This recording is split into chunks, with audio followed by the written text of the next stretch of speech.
Hello, if you are just joining us right now, what I am doing today is introducing soap carving to students. The first part of this demonstration, I'm going to walk through expectations for sketches for this particular project. That's going to carry over to how we're going to bring our ideas to our block of ivory soap. So, what I want to begin with is how you are going to come up with 3 different ideas in your sketchbook. So just like our cardboard sculptures, you're going to have idea number 1, 2, and 3 on a single page or multiple pages in your sketchbook. And the first habit I want you to get into is always to think back to our 3 components of designing a sculpture. Subject, content, form, right?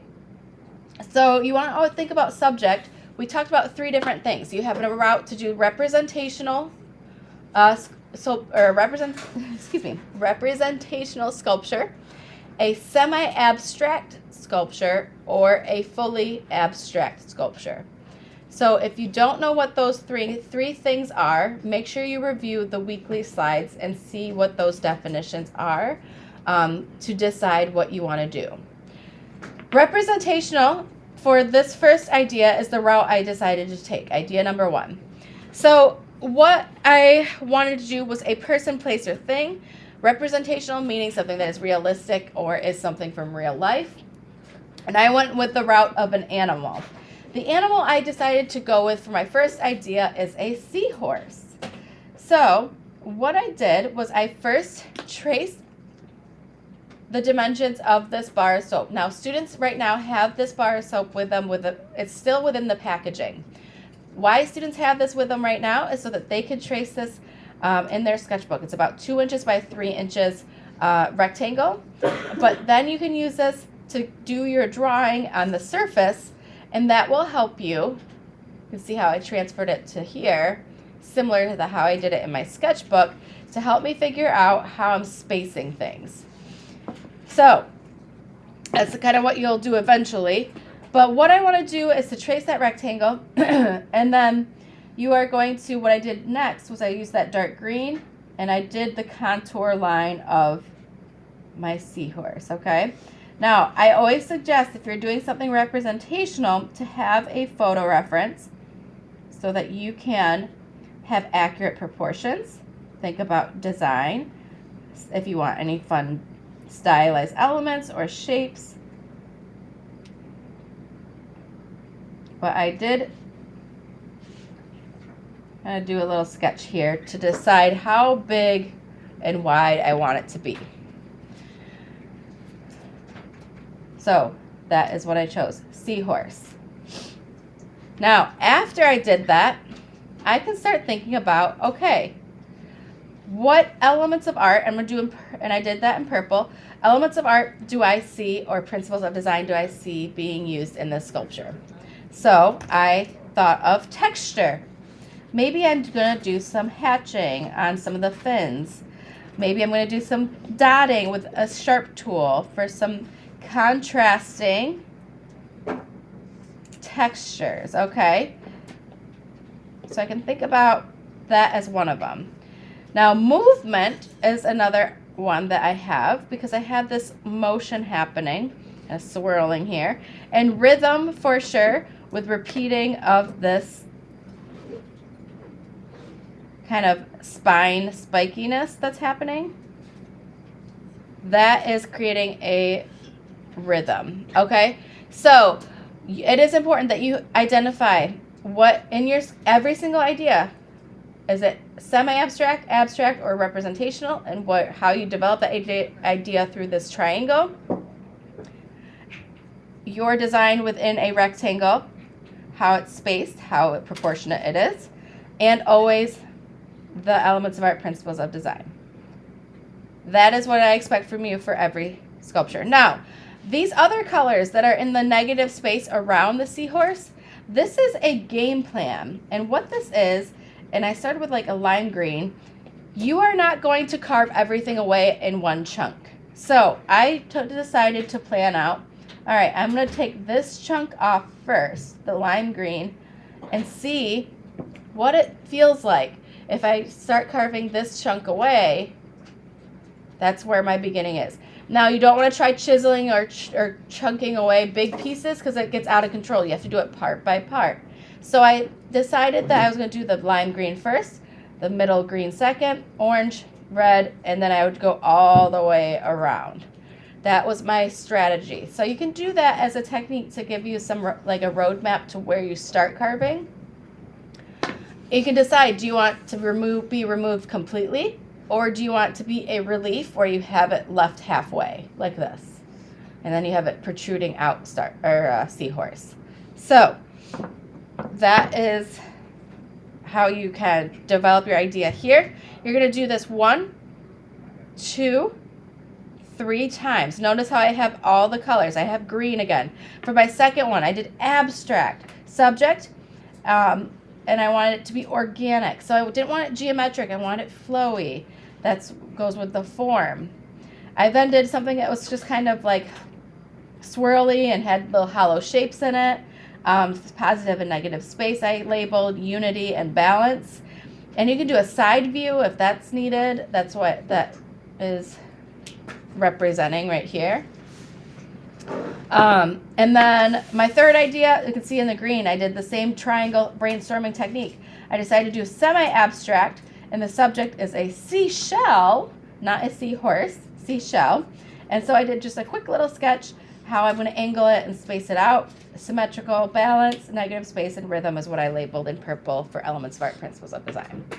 So those are what you're doing. I want you to make sure you have all those thorough things and details in all 3 of your sketches. Now you have the full class period tomorrow to work on these and develop them. If you finish early, I want you to bring extra homework tomorrow to work quietly after you are done with your sketches. I would like to see you if you are able to. It's nice to see some color added in there. If not, it's okay. But that's what you're working on with the sub tomorrow for the students this semester, okay? Moving on to transferring, actually I'm going to keep that pulled up.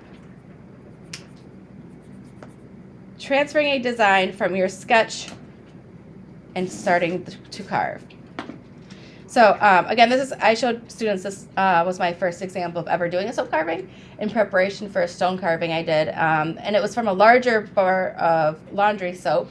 But you can see how it's very limited to the dimensions of the bar of soap. So you have to really think carefully, what am I shaving away? I cannot bring it back. So if you rush through this, that's where students break their whole piece in half or chunks fly off. You have to take this nice and slow and gradually shave away slowly. All right. So very often, I want to also tell you, you do not get an extra piece of soap. I have just enough for you guys and then maybe a few extras for a different group. So I want you guys to try your best to use only 1 bar of soap. Okay. Now, how I started this example is you can see how I have, when I get the glare on it here, where is it? Yeah, you can see it, there it is. I scraped in with a sharp tool and I did the outline of my seahorse. So what I'm going to do is show you what tools you have as an option to use. This is the bin that will be on the back counter behind my desk. In this bin, you'll see there are multiple tools that look like this. They're double-ended. One has a needle end and one has a hook. I have just a few of these available. These are pretty nice because you can start with a pointy end and you can do just the line work first. And then you can use the hook end to scoop out and start shaving away. Now you will decide which tools you like best. This one is a hook that has a point to it.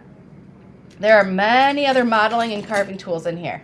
Some of them have a point. You can see this one here. Some of them might have an angle or something you can scoop out. It all depends on what shape works best for your particular design. So you might be starting with one tool at the beginning of the hour and you're like, ooh, I'm not liking the shapes that are being created when I'm carving away from it. Maybe, like this is probably not going to work if you have something that you need a point or sharpness to. So this might work well for scooping large areas, like you can see here. That just worked pretty well to scoop this out. So that's a great tool for a large negative space, but probably not for detail work. So feel free to get up at any time to change your tools out. But remember, you cannot bring anything back that shaves away. You'll also notice I have a piece of paper towel at my spot to gather all my shavings. So when you're carving soap, you're gonna notice that it just comes off in crumbs and it's really gradual how you wanna shave it off. So if you press too hard, it will break the soap. You just wanna scrape at it. And this will take a few days, but it's really fun once you get the rhythm of it. And I want you guys also to be open to looking around the tools at your table. Maybe ask your neighbor, hey, can I borrow your tool for a moment when you're all done with it? Or, because I only have this many tools for the whole class. And they're not identical. So just kind of be aware of what options are out there. But you can see how that piece just came right off when I was doing it really fast. So I can't bring that back right there. So maybe that tells me, okay, I need to slow down and have a little bit more control. And maybe that point is not the best option for that angle there. A lot of these tools are double-sided, so they might have a different shape to the other end. And maybe you give that an option. But it's important that you work slowly and gradually to subtract. And at the end of the hour, make sure that you guys clean your tables off really well. You're going to have lots of dust and scraps from your soap. And I want you guys to really think about not leaving anything on your table. So maybe spray and give it an extra wipe with a wet piece of paper towel. Dry it off at the end so that you're not leaving a mess for my drawing students next hour. Okay, so that's basically what you're going to be doing, and you're going to go just keep shaving it, shaping it. You can smooth it out even with like a damp piece of paper towel, and just kind of like if you have any rough edges for finishing touches, instead of polishing, you can do it with like maybe a sponge or a damp piece of paper towel because it's soap, it softens, you know. Don't get it too wet, though, because we don't want it to get soggy. We like this hard consistency. But this is what you're going to be using for your project. Any questions for the group? No? Okay. So, again, we have just a few minutes left of class. The goal for tomorrow with this group, you guys are working on your sketches with a sub and working on other homework, and then I'll see those sketches when I'm back on Tuesday, and we will get carving right away. But those watching the video, thanks for watching.